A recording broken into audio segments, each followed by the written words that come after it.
ठीक है बच्चों, जैसे कि लास्ट टाइम पे हम लोग ने डिफरेंशिएशन टॉपिक को पढ़ा और ये जो टॉपिक पढ़ा रहा हूँ हायर ऑर्डर डेरिवेटिव, आज ये कोई नया चैप्टर नहीं है बेटा। ये आर डी शर्मा में भले 12 चैप्टर नाम से गिवन हो, लेकिन ये आपका एनसीईआरटी के अकॉर्डिंग अगर बात करें तो ये डिफरेंशिएशन ही का एक पोर्शन है। ठीक है ना, quantity, differentiability, differentiation and higher order, ये सब मिला के एक चैप्टर बनाया गया एनसीईआरटी में।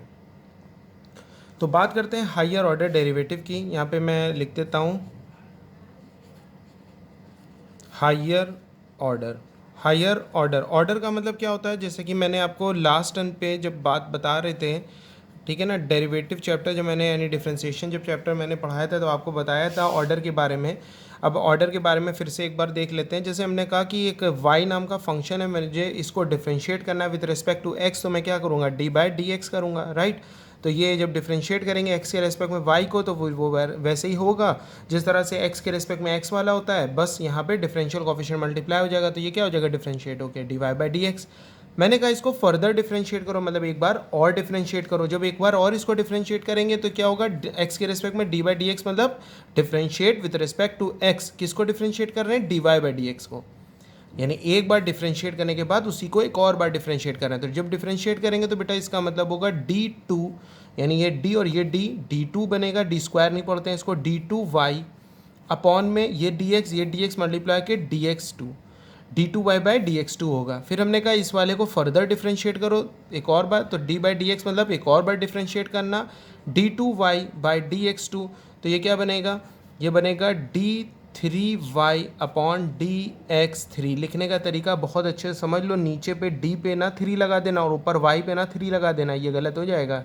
ओके, एक और बार अगर मैंने कहा तो d/dx मतलब फर्दर डिफरेंशिएट किसको करना है, d3y/dx3 को करना है, तो ये क्या हो जाएगा, d4y/dx4। ध्यान रखना मैं क्या बोल रहा हूँ, मैं पावर नहीं बोल रहा हूँ। अब एक बात और समझिए, d2y/dx2 में ये जो 2 है, ये जो 2 है ऊपर नीचे लिखा है, ये इसका ऑर्डर कहलाता है। यानी कि इसका ऑर्डर कितना है, 2, इसका ऑर्डर कितना है, 3, इसका ऑर्डर कितना है, 4। ये ऑर्डर का मतलब ये वो फंक्शन 3 बार, 2 बार, 4 बार डिफरेंशिएट हुआ। ओके, मैं इसको लिखने के कई एक तरीके आपको बता चुका था, फिर से बता दे रहा हूँ। हायर ऑर्डर नया टॉपिक टाइप से पढ़ा रहा हूँ, तो यहाँ पे देख लो। एक तो ये तरीका है, dy/dx लिखना है, d2y/dx2, d3y/dx3, d4y/dx4। इसी dy/dx को हम लोग क्या लिख सकते हैं, इसी dy/dx को हम लोग y1 भी लिख सकते हैं, y के नीचे 1, यहाँ पे y2, यहाँ पे y3, यहाँ पे y4 एंड सो ऑन। इसी तरह से y5, y6। और इसका तरीका एक और है, y के ऊपर डैश लगा देना मतलब एक बार डिफरेंशिएट, y के ऊपर डबल डैश मतलब 2 बार, y के ऊपर ट्रिपल डैश मतलब 3 बार, y के ऊपर 4 डैश ना लगा के मैंने बताया था रोमन नंबर में 4 लिख देते हैं, राइट, मतलब 4 बार डिफरेंशिएट। ये तरीका एक है। एक तरीका इसी को लिखने का तरीका है डी का मतलब डिफरेंशिएट ऑफ y। ओके, फिर यहाँ पे 2 बार है तो d2y, ठीक है ना, यहाँ 3 बार है तो d3y, यहाँ 4 बार है तो d4y। ये सब तरीके बेटा जान लो अच्छे से कि ये होते हैं। इसी को एक और तरीका है, जैसे कि हम लोग जानते हैं फंक्शन f(x) का मतलब क्या होता है, जो हमें गिवन है। जैसे f(x) इज इक्वल टू क्या होता था, y, तो ये फंक्शन f(x) गिवन है, डिफरेंशिएशन नहीं गिवन है, लेकिन ये उसका डिफरेंशिएशन है y का, d/dx मतलब y को डिफरेंशिएट किया गया, तो यहाँ पे f डैश आएगा, एक डैश। इसी को f"(x) लिख सकते हैं। Function, if function is in the term of x then f"(x), if it is in the term of y then f"(y)। ये 3 बार है तो f"(x)। ओके, 4 बार होगा तो फिर वही मैंने बताया ना, रोमन नंबर ऑफ x। तो ये तरीके हैं हमारे उसको लिखने के, अच्छे से समझ लीजिए। ये इतने नोटेशन है, याद रखिएगा, dy/dx, y1 या y डैश या dy या f'(x), ये सब इसको नोटिफाई करते हैं डबल डिफरेंशिएट के। ये सब नोटिफिकेशन अच्छे से याद रखिएगा कि क्या क्या इसके तरीके होते हैं लिखने के। और एक बात अच्छे से समझ लीजिएगा, कुछ बच्चे सोचते हैं d2y/dx2 को हम लोग dy/dx का होल स्क्वायर भी लिख सकते हैं। तो ये जो लोग सोचते हैं वो बिल्कुल गलत सोचते हैं। इसका मतलब होता है स्क्वायर, ये है पावर, बट ये पावर नहीं है। ये जो 2 लिखा है ये इसका ऑर्डर है। ऑर्डर और पावर में मतलब समझो, ऑर्डर का मतलब होता है उसको 2 बार डिफरेंशिएट किया, और पावर का मतलब होता है उसका होल स्क्वायर करा।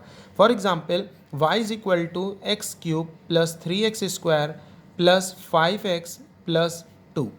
मैंने कहा इसको डिफ्रेंशिएट करो तो आप क्या लिखोगे, वाई डैश लिख सकते हो। वाई डैश का मतलब उसका डिफ्रेंशिएशन। डिफ्रेंशिएट करोगे विद रिस्पेक्ट टू एक्स, क्योंकि हमें मालूम है function y in the term of x है, तो जाहिर सी बात है एक्स के टर्म में करना है, क्योंकि क्वेश्चन में भी कहा गया है। 3x² हो जाएगा, ये प्लस का 6x हो जाएगा, ये प्लस का 5 हो जाएगा, वो कांस्टेंट 0 हो जाएगा, राइट। ये वाई डैश भी कह सकते हो और इसको क्या बोल सकते हो, dy/dx भी बोल सकते हो, और y1 भी बोल सकते हो, और d ऑफ y भी बोल सकते हो, f' भी बोल सकते हो, राइट। फिर इसको हमने कहा फर्दर डिफ्रेंशिएट करो तो ये क्या हो जाएगा, y" क्या हो जाएगा 6x प्लस 6 कांस्टेंट 0 हो जाएगा। फिर हमने कहा एक और बार डिफ्रेंशिएट करो तो $6 बन जाएगा। फिर हमने कहा एक और बार डिफ्रेंशिएट करो तो ये क्या हो जाएगा, y4 0 हो जाएगा। इसका मतलब डिफ्रेंशिएशन में तुम देख रहे हो, डिफ्रेंशिएशन में वैल्यू क्या हो रही है, कम होती जा रही है और एक टाइम पे 0 होती जा रही है। तो डिफ्रेंशिएट में क्या होती है, चीज़ें छोटी होती हैं, होते ख़त्म। एक टाइम पे डिफ्रेंशिएशन पे 0 आ जाएगा। जितनी भी बड़ी पावर होगी वो एक टाइम पे कम होते 0 की तरफ टेंड्स करने लगेगी, ठीक है ना। तो डिफ्रेंशिएशन में हम लोगों ने ये बात को समझ लिया, ठीक है। किसी पॉइंट पे डिफ्रेंशिएट कराए, जैसे हमने कहा f'2, इसका क्या मतलब है, f'2 का क्या मतलब बेटा, f'2 का मतलब अगर आप लोग समझो तो f'2 का मतलब उस फंक्शन को एक बार डिफ्रेंशिएट करके x की जगह 2 डालना है। जैसे यहाँ पे हमारे पास y' का मतलब क्या था, इसी को तो बेटा हम लोग f' बोल सकते हैं, बिल्कुल बोल सकते हैं, क्योंकि function in the term of x है, ओके। अब f' यहाँ पे क्या लिखा है, f'2, तो फंक्शन को डिफ्रेंशिएट करके x की जगह 2 डालो, तो ये जो डिफ्रेंशिएशन फॉर्म है उसमें x की जगह 2, और ये बेटा क्या लिखा था, ये एक तरह से हमारे पास fx लिखा था, ओके। तो हम क्या करेंगे, f'2 निकालने के लिए हम लोग यहाँ पे पुट करेंगे वैल्यू 2, 3 इंटू 2 का स्क्वायर प्लस 6 इंटू 2 प्लस 5। ये इनिशियल वैल्यू प्रॉब्लम्स टाइप के क्वेश्चन हो जाते हैं जिसमें वैल्यू पुट करना होता है। f'2 इज इक्वल टू 2 का स्क्वायर 4 3 ज़ा 12 प्लस 6 2 ज़ा 12 प्लस 5, ऐड कर लेंगे आंसर आ जाएगा, ठीक है। इसी तरह से अगर हमने कह दिया होता f'' -2 निकालो, तो f'' मतलब वो फंक्शन को 3 बार डिफ्रेंशिएट करो और ट्रिपल डिफ्रेंशिएशन में x की जगह -2 डालो। इसका मतलब है जब हम उसको 3 बार डिफ्रेंशिएट कर रहे थे सर तो कांस्टेंट आ रहा था, तो यहाँ x का कोई टर्म ही नहीं है, तो इसकी वैल्यू ऑलवेज क्या होगी, 6 ही होगी। चाहे तुम f'' -2 निकालो, चाहे f'' -8 निकालो, चाहे कोई भी वैल्यू ले लो, ऑलवेज आंसर 6 आएगा, बिकॉज यहाँ पे x का कोई टर्म नहीं है। तो ये था हमारा हायर ऑर्डर का बिल्कुल छोटा सा पोर्शन, जिसको हम लोग ने अच्छे से समझा, और इसको किस तरह से सॉल्व करेंगे ये भी हम आगे सीखेंगे। बड़ा इजी टॉपिक है बेटा, इसमें ज़्यादा दिमाग नहीं लगाना है, सिर्फ डिफ्रेंशिएशन को सीख लो। पीछे डिफ्रेंशिएशन में मैंने आपको बेटा 5 तरीके में पूरा डिफ्रेंशिएशन टॉपिक को बताया था। मैंने एक बार छोटा सा बता देता हूँ फिर से, क्योंकि डिफ्रेंशिएशन का यूज़ है यहाँ पे।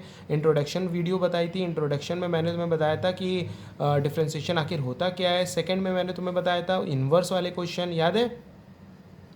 फिर हमने इन्वर्स ट्रिग्नोमेट्री में डिफ्रेंशिएशन कैसे होता है वो बताने के बाद हमने तुम्हें बताया था इम्प्लिसिट फॉर्म क्या होती है। इम्प्लिसिट फॉर्म के बाद हमने तुम्हें बताया था किसी फंक्शन की पावर अगर कोई फंक्शन हो तो उसको सॉल्व कैसे करते हैं। फिर हमने तुम्हें बताया था कि इन्फिनिटी सीरीज़ का डिफ्रेंशिएशन है ना, इनफाइनाइट सीरीज़ अगर होती तो उसको डिफ्रेंशिएट कैसे करते हैं। फिर हमने तुम्हें बताया था पैरामेट्रिक फॉर्म, है ना, पैरामेट्रिक फॉर्म को किस तरह से डिफ्रेंशिएट करते हैं। इसके बाद हमने तुम्हें बताया था किसी फंक्शन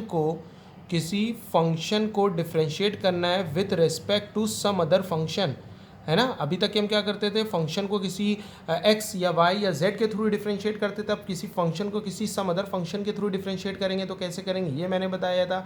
इतने बातों में मेरा पूरा डिफ्रेंशिएशन टॉपिक पूरा कंप्लीट हुआ था।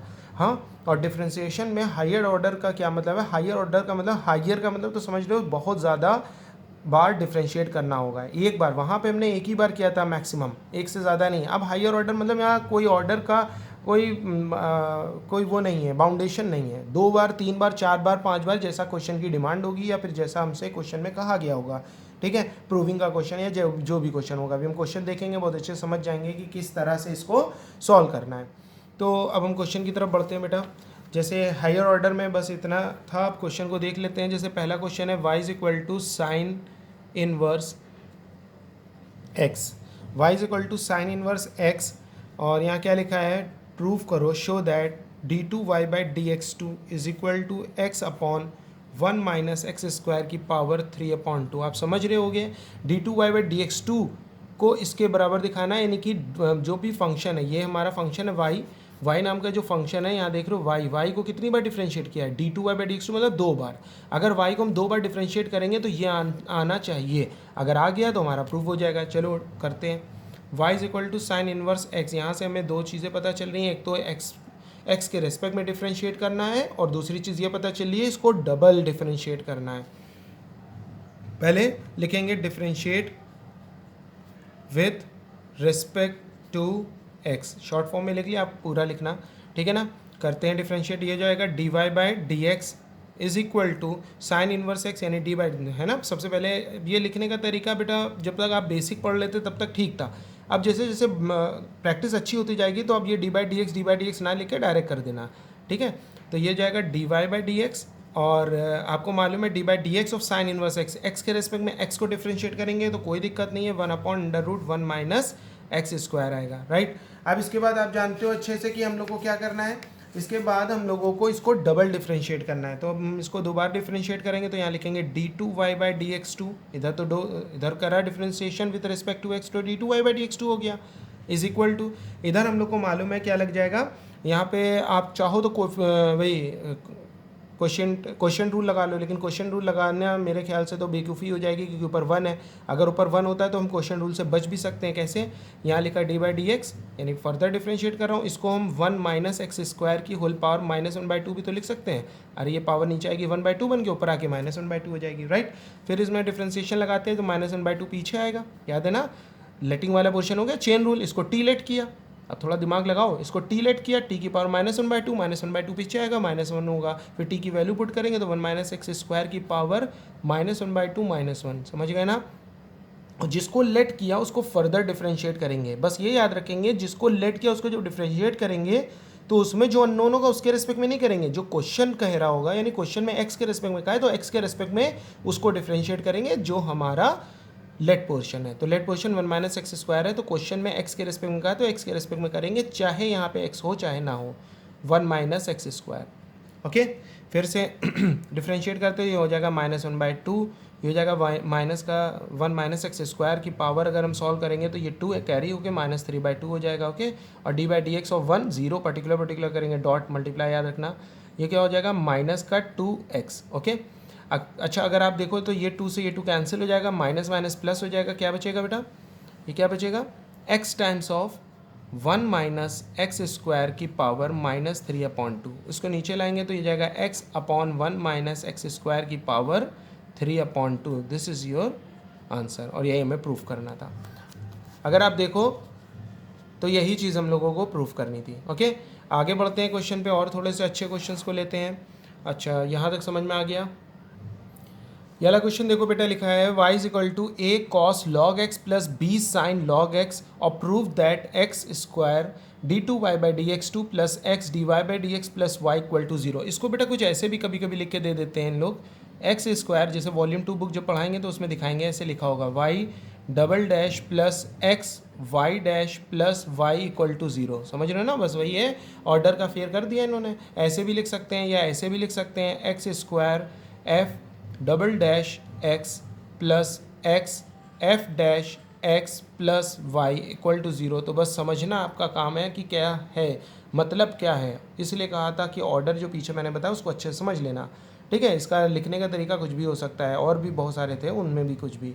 तो हमारे पास y नाम की जो वैल्यू है वो ये गिवन है। अब आप देख रहे हो d2y/dx2 मतलब y को ही डिफ्रेंशिएट किया, y की वैल्यू क्या है ये, तो इसको डिफ्रेंशिएट करना 2 बार, 1 बार, एंड इनकी वैल्यू यहाँ रख के उसका sum and multiply this and 0 answer prove करना है। ऐसे भी सोच सकते हो। देखो इसको करने का तरीका क्या है, एक तो तरीका है इसको 2 बार डिफ्रेंशिएट करते जाओ और ये चीज़ को प्रूव कर दो।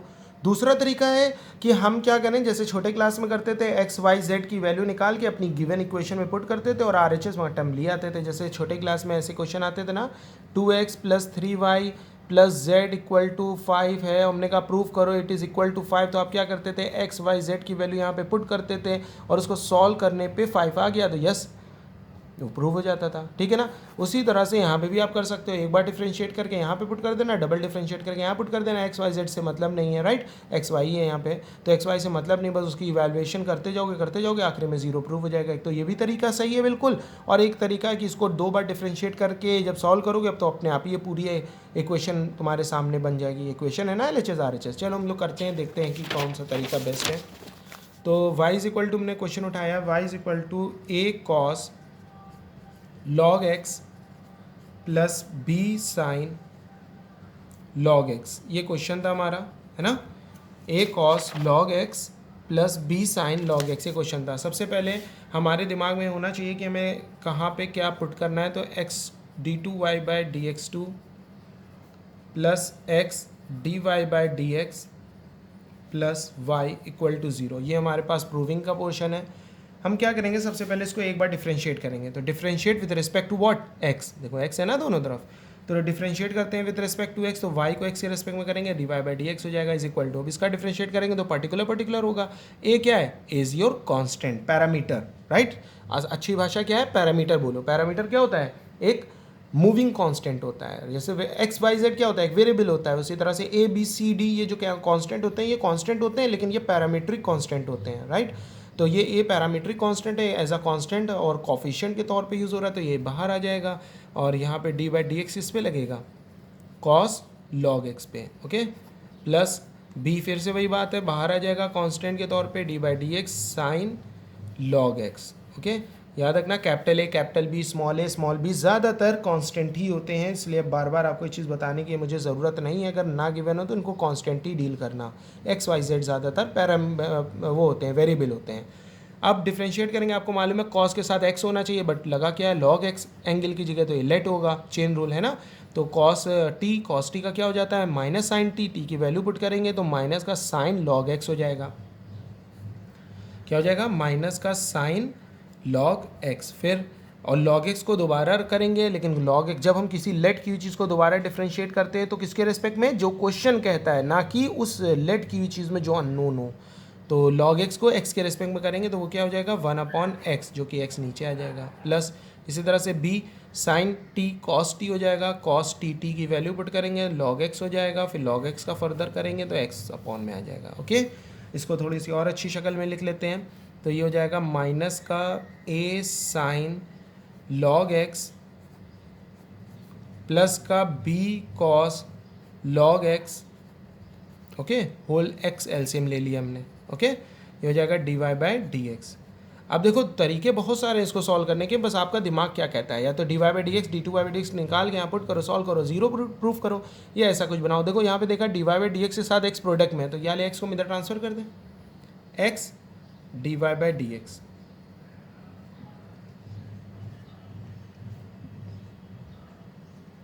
Log x plus b cos log x. कुछ बच्चे क्या करेंगे, कुछ बच्चे करेंगे, गलत नहीं करेंगे, वो बिल्कुल नहीं गलत करेंगे, बस तरीका देखो क्या होता है, डिफरेंशिएशन इंटीग्रेशन जैसे चैप्टरों में थोड़ा सा सावधानी लेके अगर चलोगे ना तो क्वेश्चन कम मेहनत में जल्दी सॉल्व हो जाएगा।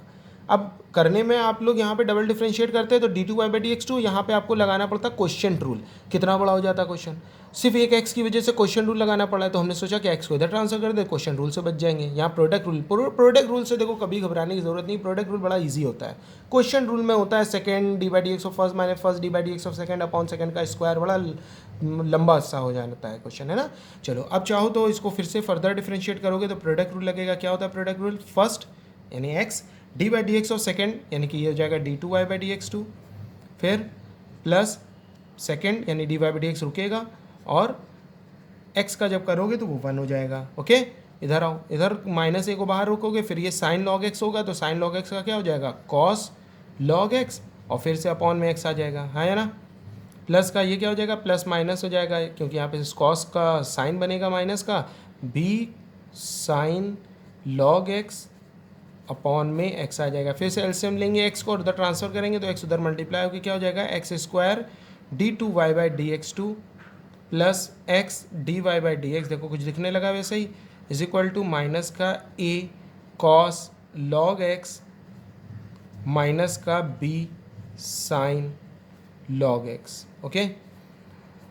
फिर माइनस को कॉमन ले लेगा इधर बेटा, तो ये हो जाएगा a cos log x plus b sin log x। Okay अच्छा, अब अगर ध्यान दो आप, तो ये जो अंदर का पोर्शन है a cos log x plus b sin log x, ये क्या आपका क्वेश्चन में गिवन y नहीं था? a cos log x plus b sin log x y है ना, तो यहाँ y पुट कर देंगे। समझ में आया? तो y हो गया, यहाँ क्या हो गया, x square d two y by d x two plus x d y by d x. अब इस y को इधर उठा लो, तो x square d two y by d x two plus x d y by d x is plus y equal to 0। देखो proof हो गया कि नहीं? डायरेक्ट इक्वेशन ही बन गई यहाँ पे। तो आप लोग ये चीज़ों को देखो, हायर ऑर्डर बहुत अच्छे से सीखना है। क्यों कह रहा हूँ इसको? क्योंकि वॉल्यूम 2 में डिफरेंशियल इक्वेशन नाम से जब मैं चैप्टर पढ़ाऊँगा, उसमें ये वाले क्वेश्चन आपको फिर देखने को मिलेंगे, ये फिर से देखने को मिलेंगे, मैं पहले बता दे रहा हूँ। और फिर वहाँ जाके जब वॉल्यूम 2 में मैं दिखाऊंगा, देखो ये वाला टॉपिक वहाँ पढ़ाया था हमने हायर ऑर्डर में, और फिर वही क्वेश्चन आ रहे हैं, तो फिर वहाँ पे नहीं बताऊंगा ये सारी बातें बार बार, फिर आपको दे दूंगा क्वेश्चन, प्रूफ करो। और इससे बड़े बड़े क्वेश्चन है वहाँ पे, इसलिए अभी प्रैक्टिस कर लो। यहाँ पे इस टाइप की क्वेश्चन है जो यहाँ प्रूफ कर रहे हो, यही सेम इक्वेशन है वहाँ प्रूफ करोगे ना। यकीन हो तो वॉल्यूम 2 जिन बच्चों के पास है वो डिफरेंशियल इक्वेशन के शुरू की 2-3 एक्सरसाइजेस को देख लें, और ऐसे ही क्वेश्चन मिलेंगे उनको, ठीक है? तो ये वाले क्वेश्चन फिर से मिलेंगे। तो यहाँ पे समझ में आ गया प्रूविंग में कैसे करना है, कि डबल ट्रिपल या 4 बार डिफरेंशिएट होगा, तो उसमें हम लोग कोशिशें करेंगे उसी तरह की आखिरी में चल के इक्वेशन बन जाए। हर चीज़ को रिप्लेस करना सीखो, कि कोई चीज़ जो है वैसी फिर से बन जाएगी, जो हम लेके क्वेश्चन चले थे तो वापस उसको रिप्लेस भी करेंगे। तो ये हमारा प्रूफ हो गया। ओके, अब बात करते हैं हम थोड़ा सा फर्दर अलग क्वेश्चन की, थोड़ा सा और अच्छे क्वेश्चंस पे आते हैं। वैसे ये वाला क्वेश्चन अगर बताएं तो तुम्हें, ये वाला क्वेश्चन सन 2007 और 2009 में आया हुआ है, सीबीएसई में 2007-2009 में आया हुआ क्वेश्चन है ये वाला, समझ रहे हो? तो यहाँ से तुम देख रहे हो कि इस टाइप के क्वेश्चन हमारे बोर्ड में बहुत आते हैं। हायर ऑर्डर से रिलेटेड क्वेश्चन बोर्ड में आते ही आते हैं, ज़रूर आते हैं। 4 मार्क्स तक के क्वेश्चन, इसमें 4 मार्क्स तक क्वेश्चन बन सकते हैं। ओके, 4 मार्क्स तक 2, 4 ऐसे क्वेश्चन इसमें बनते हैं। तो यहाँ पे ये